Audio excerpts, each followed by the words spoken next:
Hello everyone and welcome to this lecture. This is our next little bit of lecture here that we're doing on Hart and Negri. And as you know, Michael Hart is coming to Ohio University very soon, and so we have changed the order of our lectures in order to be able to accommodate this fact and to take advantage of this rare opportunity to actually meet one of the most preeminent and important philosophers working in political theory at the moment.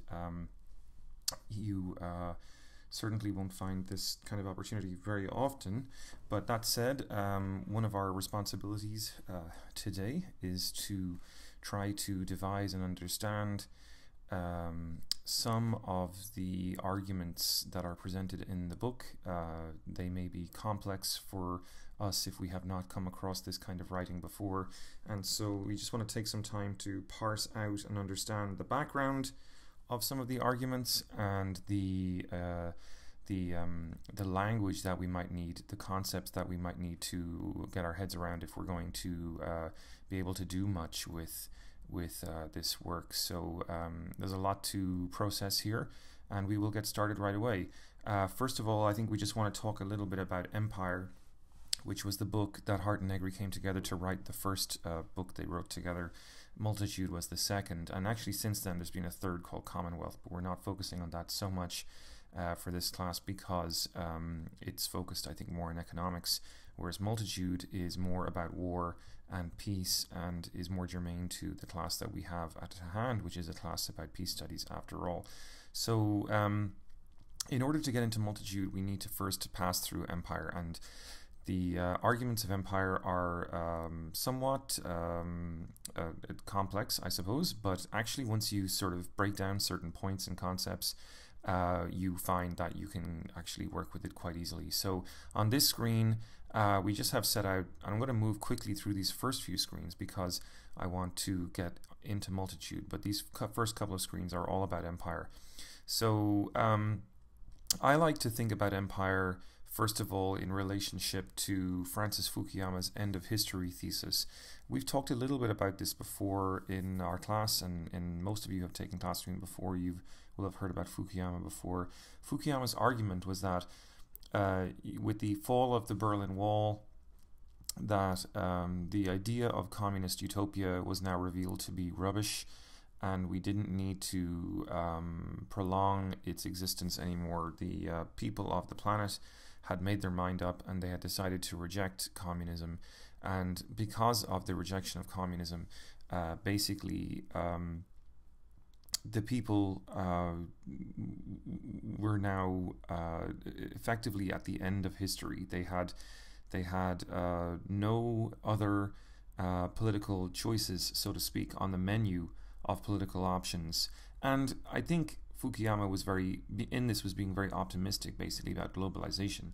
He was suggesting that, look, one of the things about capitalism that it does really well is that it offers people the chance as consumers to be recognized as people with individual tastes and individual nature. He likes this idea. He says this is one of the things that human beings really crave for. And so now that we have it, we have our individuality secured through democracy, and we have our individual tastes, our individual need for representation secured through democracy, and our individual tastes for goods and services secured through the marketplace. Basically, history is over because there's no real need to innovate any further political or economic regime past global liberal democracy and capitalism. It's basically over, and of course the facts of the matter are that this looked kind of like the reality for a few years after Fukuyama wrote that book. It seemed that there was indeed a new world order, that Bush Senior and Clinton were intervening in various places of the world to try to bring this promise of capitalistic democracy to various parts of the world. That was the nature of development theory. That was the nature of development economics. And the miracle of the revolution seemed to be spreading. But what we learned is that by the late 90s, not everyone was happy about this. There were certain things going on which suggested that not everyone was happy. First of all, and I think these were encapsulated, this unhappiness was encapsulated in the protests against the World Trade Organization Seattle in 1999, the so-called Battle of Seattle. It was really the marking point where it emerged that, wait a minute, we saw activists coming from literally all over the world, and activists who were not normally allied with each other, like environmentalists and unions. Those two people normally do not get along, and you can imagine why, because environmentalists are usually about calling a halt to economic development, whereas people who are in unions really want to secure economic development. They want to secure their jobs, and they're not really putting the environment first. They're putting their basic material security first. And yet, here at the World Trade Organization, the so-called turtles and teamsters were holding hands. Turtles, of course, being the people dressed up as turtles. They were the environmentalists. And the teamsters were the unions. One of the biggest unions in America is, of course, the teamsters. They're the guys that work as the longshoremen, often in ports. So what were they protesting? Why did they turn up at the World Trade Organization? It seemed that they were not really content to protest outside of the White House. They were not really content to protest in Washington, D.C. Instead, they went to the World Trade Organization, which is unusual from a World Trade Organization employee's perspective, because they're not used to this kind of thing at all. But all of a sudden, because of the negotiations that were going on there and the way that environmental standards were being harmonized and often downwards, unfortunately, they weren't being harmonized in a downwards direction, not an upwards direction. But the idea of World Trade Organization was to create a juridical framework, or a legal framework, if you prefer that term, to allow nation states to trade with each other in a way that each nation would find fair in relation to the needs of their basically, and this is the criticism, they were responding to the perceived needs of their corporate employers, right? So who was making the jobs for these countries? These large corporations were. And the large corporations were telling the nations what they needed in order to have an ideal globalization framework that would suit their interests. At least this is what the people in Seattle thought. And so when they looked at the environmental destruction, when they looked at the fact that as these corporations were, gaining their power over the nation states of the planet, and these nation states were therefore coming together in the World Trade Organization to negotiate laws about free trade that were not respectful of the environment, that were not respectful of, for example, the conditions of labor that workers in America, not only in America, but especially in Southeast Asia and in Africa, were experiencing. This became a problem. Because workers in America realized that their standards were so high and their salaries were so high that they couldn't really compete against these workers in these third world countries. Meanwhile, the workers in the third world countries were being disadvantaged because the countries there were so desperate for jobs and the governments were so corrupt anyway that basically the workers there were being sold down the river in terms of anything to do with health, safety, or their entitlement to a decent wage. And there were several cases that exemplified this in the 90s. The Bhopal gas disaster in India, where a factory blew up and it had been built right in the middle of a cluster of a town. And thousands of people died and were injured in various forms of smoke inhalation, chemical inhalation, that kind of thing. But also there were other cases. It emerged that Nike running shoes were being made in sweatshops, which had really poor labor conditions, and so our really expensive running shoes were being made by people who were paid nothing and who had no break times and who didn't have air conditioning in these very, very hot parts of the world. So basically it was tantamount to slave labor. And this really stuck in people's gall, they'd stuck in their throat and they couldn't really justify it. And so they decided to lash out. And the World Trade Organization meeting in 1999 was the point of pressure at which all of this anger converged, whether it was environmental anger, the anger of American union workers, or the anger of non-profit organizations who were trying to represent the interests of the poor in Southeast Asia.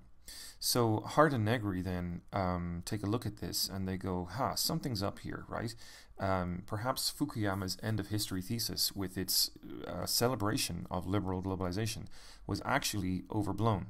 And in fact, all these new antagonisms and all this new energy was emerging in politics that suggested, in fact, that Fukuyama was precisely wrong about, especially about being the end of history, because people were starting to organize themselves in a new way, bringing together all these different movements which historically had not been part of the same process at all, and suddenly expressing themselves, while each being different and fighting for a different thing per se. They were acting in common. And so this is a really interesting thing for Hart and Negri, because they're like, well, all these diverse peoples coming together and acting as common, what are they fighting against? If they were fighting against America, they would be in Washington, D.C., but they're not. They're in Seattle, and they're fighting against the World Trade Organization meeting. So they trace back from this, and they say, well, clearly the nation state in globalization is kind of worn out. It's tuckered out. The nation state has been taken over by corporate interests largely. It clearly is unable to fight the wars that it used to be able to fight. The European formal imperial powers, for example, seem to be broken. The Russian imperial power seems to be broken. And it's not even clear that America is capable of acting as an imperial power anymore, they say. So they have this radical idea that what if all these countries, while they are not in themselves anymore an empire, what if they are all in some way, shape or form part of an empire that we typically call globalization, but the word globalization isn't usually powerful enough to sort of give this impression. So they call globalization empire. And they suggest that while there's no center to it, right, there's no one country that's the commanding chief of empire, but each country sort of plays a role. The military forces of each country are the army of empire, acting together by and large, with some exceptions from time to time, but by and large it seems to be playing out that way, they say. And so they talk about a decentered and deterritorializing apparatus of rule. It's decentered because it has no middle, it has no commanding center. And it's deterritorializing because it's globalizing, right? And what is globalization about? Only taking the things, the institutions, the habits, the practices of each country and blending them into a global pattern which has no territory per se, right? So we're all becoming hybrid. And in that hybridity, I think we can see a tendency. In that emerging hybridity, we can see a tendency about rule, right? About government. So it's decentered and deterritorializing as a mode of government, or as they say, an apparatus of rule. So what does that mean then to say there's no center, there's no capital city, or there's no commanding chief country of empire? They say that basically we're all within empire and against empire, right? We're all part of it, but we're all against it, right? So it's empire then is you and I and it's everyone else. But this is good news and it's bad news, right? Because on the one hand, while we can say that empire is us, that's sort of gratifying in some way, because it means that all we have to do is convince ourselves that we can govern the world differently, and that we don't need to be destroying the environment, and we don't need to be exploiting workers in Southeast Asia and that kind of thing, you know. So empire is really about horizontal power. It's not about appealing vertically to a nation state, like a power that's on top of you or over you. It's about appealing to your brother and your sister. And that's a great thing, because that's, in some ways you could imagine that that's easier, you know. But in other ways it's bad, because it means that you have to recognize the particular types of forces that are persuading your brother and your sister to act the way they do. And of course, if you start to take that very seriously, say Hart and Negri, you realize that maybe things aren't as straightforward as simply persuading people. You have to be organized, and you have to be tactical. You have to understand that you sort of need to pick up some weapons along the way. Now, when they say weapons, they don't necessarily literally mean, you know, guns or sticks. They mean weapons as in philosophical strategies and modes of organization. This is just a slide here that talks about the World Trade Organization protests. We can move on from that. Now, one of the things that Hart and Negri talk about quite a bit, and it's important, is the repressive hypothesis. They talk about defining the effects of power as well, I'll back up a second, because that's not strictly the best place to start. Foucault is the figure that they turn to again and again. They also turn to Marx quite a lot, but Foucault is really their guy. And Foucault is famous really as the individual figure, philosopher, who started to talk about biopolitics seriously and biopower seriously. And so if we want to understand what biopower is, we have to understand that Foucault wanted to create a way of thinking about history that allowed us to understand power in a kind of a new way, right? So obviously you have, for example, historically speaking, if you want, you can think about other models of power where people say might have power that would, when people fought against power, they fought against power that they perceived to be over them. They fought for liberation. For example, slaves might fight for emancipation from those who own them and from those who dominate them literally with physical force. And of course, Foucault recognizes that that kind of power has historically existed, and it's been very real, and it's been very unfortunate for the people that have experienced it. But he's interested in the fact that as history is moving along, modes of power that are different to that type of power per se seem to emerge. And he wants to know why those powers exist, how they function.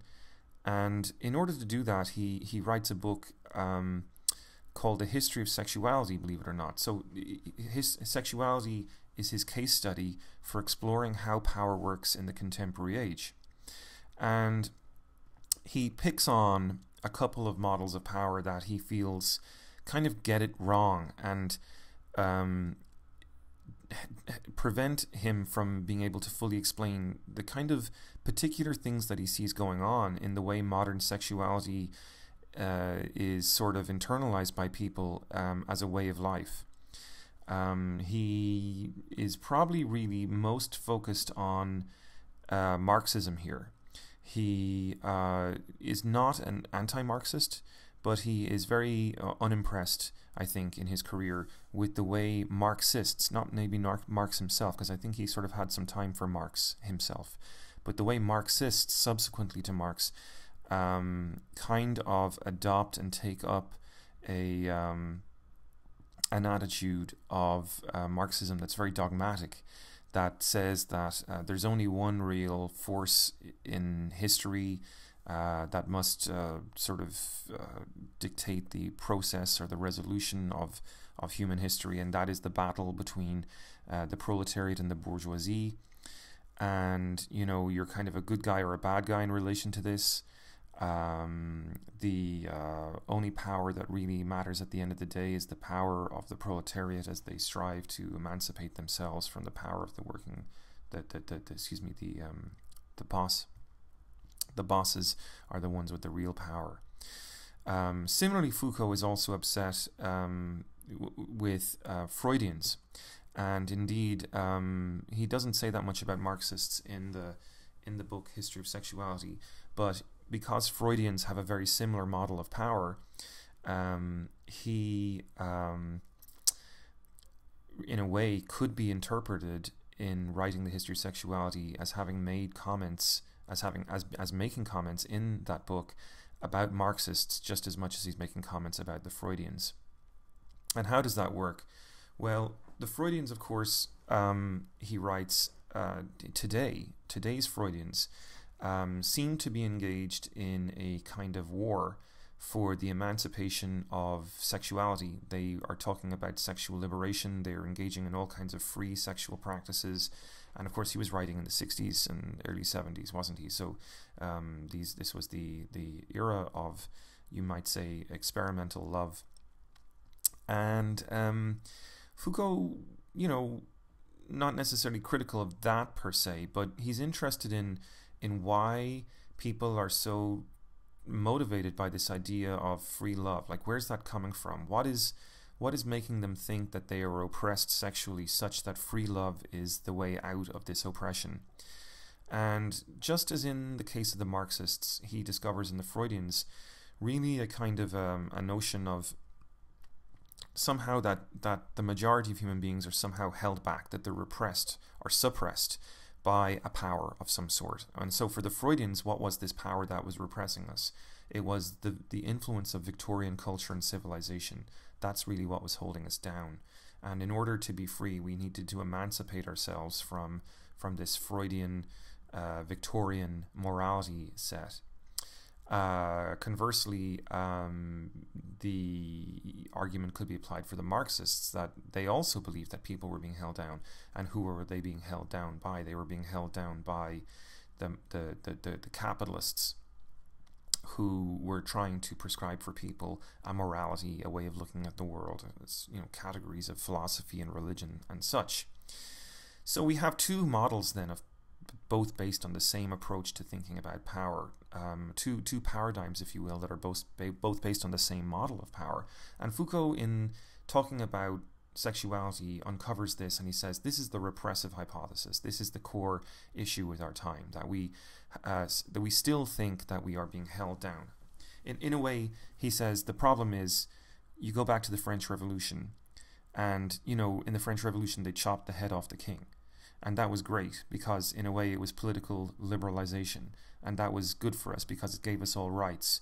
But the problem was that while we cut the head off the king in a literal sense, we didn't cut it off the king in our minds, and in our political imaginary we still believe there's a king there. We still believe that there's some kind of power that's suppressing us or keeping us down, and we keep trying to figure out what that power is, but we never really stop to think that maybe those that we imagine are oppressing us are also in the grip of power themselves. They're also sort of trying to figure it out. They're also trying to emancipate themselves or release themselves. So he comes up with this thing called the repressive hypothesis, and that's the basis of the quote that I offer you here, where he says, in defining the effects of power as repression, one identifies power with a law that says no. Power is taken above all as carrying the force of a prohibition.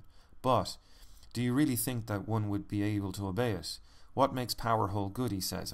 He's just basically asking here, it's like, how long can people obey a power that says no, right? Actually, what makes power hold good, what really makes power tick and makes it powerful, is that it doesn't only weigh on us as a force which says no, but that it traverses and produces things. It induces pleasure, i.e. that we kind of want to go along with power, right? And so you got to think here about things like, well, I suppose, one classic example of this, of people saying yes to power as opposed to a power that's lording over them and saying no, is the experiments by Stanley Milgram, which I mention a lot to students because I think it's a great example of a positive power at work, that it's having negative effects. So the Milgram experiments, of course, were the experiments where people, average Americans, were brought in off the street by a psychologist, Stanley Milgram, who wanted to test out a hypothesis that many people had been talking about in and around that time, right after World War II, that somehow only Japanese and German people were susceptible to being taken in by ideology, i.e., went the argument, that's how you explain how so many Germans and so many Japanese were taken in by fascism and Nazi ideology. Well, Milgram didn't really buy it. He didn't really think that there was anything sort of genetic or psychological about Japanese or German people that made them sort of evil or intrinsically bad people or incapable of questioning authority. They're just the same as us, basically, he's saying. And so he set out to try to prove this by seeing to what extent average, ordinary Americans would do bad things to other average, ordinary, everyday Americans, so long as somebody in authority or somebody in power was telling them it's okay, you're not responsible for this. And so he brings people in off the street and runs experiments on them, right, to try to understand the extent to which they'll go to hurt someone else if someone in authority says that it's okay. And so when they bring the people in, they find behind a one-way mirror window, that there's a subject in a chair that has electricity attached to it, right? And so they have to ask the subject a series. Now, the subject is not a real subject, and the subject is not really hooked up to electricity. It's an actor, okay?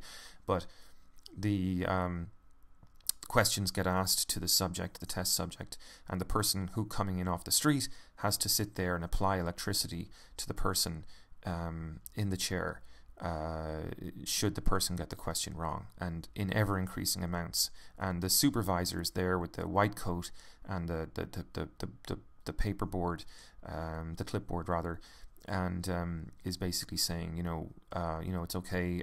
The subject has agreed to this. Please continue. And as they would increase the voltage, the subject would start to get a little bit traumatized because of the electricity increasing in the electrical force that's being applied. And eventually, of course, the electricity is going up very high indeed, and on the knob that you're turning it up, it's warning you that this is kind of like near fatal or very dangerous amount of electricity. And what was surprising to Milgram was how many people actually would go there. How many people would, so long as the scientist was saying it's okay, would actually turn up the force on the electricity. And so it's exactly a model of what we're talking about here, or a case of what we're talking about here, this model of power that Foucault is trying to introduce into our minds. The idea of power as being positive, not a power that says no, but a power that says yes, a power that we desire because it's our pleasure, or our desire fundamentally to be seen to be going along with the desire of power, right? And so in our rush to be gratifying, to be good people, in other words, we strive to obey authority and not to question authority. So this idea of biopower then is very important, right? And what Foucault says is that in fact this is a very novel and modern definition of power, and it's always existed. It's not that we invented it or anything. It's always been there, but it's never been the preeminent mode of power in a society. And he says that there's three different types of societies that have existed historically.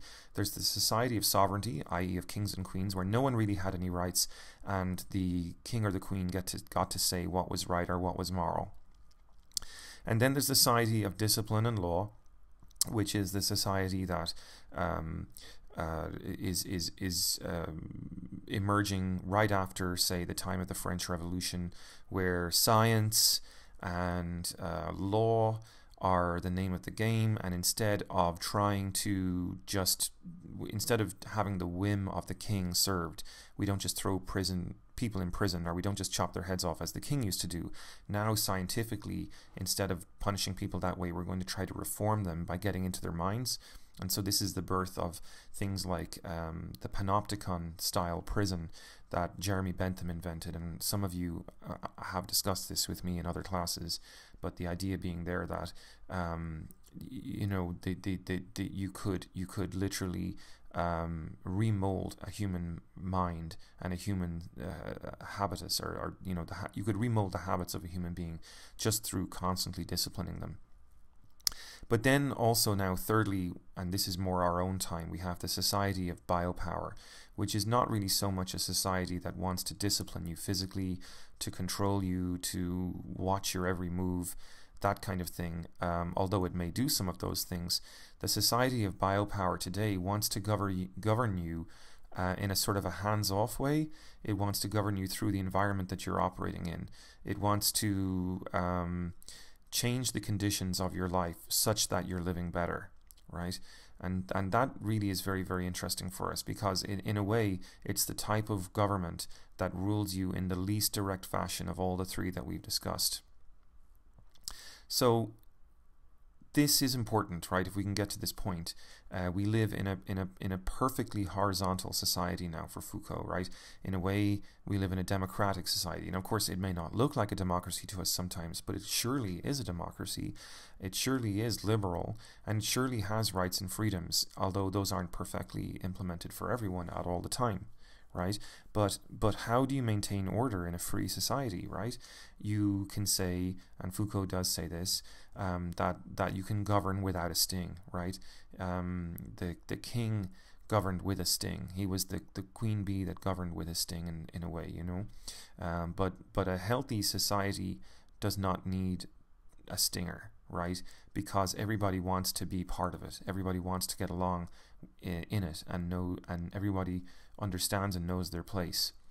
Now, of course, a society of biopower is not a perfect society or a utopian society, because, of course, what's the problem? Not everyone does know their place, and not everyone agrees with the interpretation of what the society should be about. And so that's where you enter into a question of security, and biopower then for Foucault is a very securitizing type of society, and it has to be because of it's so free that when people start to make up their own minds about how they want to live, they might deviate from the plan, right? They might deviate from the accepted norm. So we take that part of this question very seriously, okay? Now, Hart and Negri come along into that context as we've been arguing, and they write multitude in relation to this type of development. So we need to talk about multitude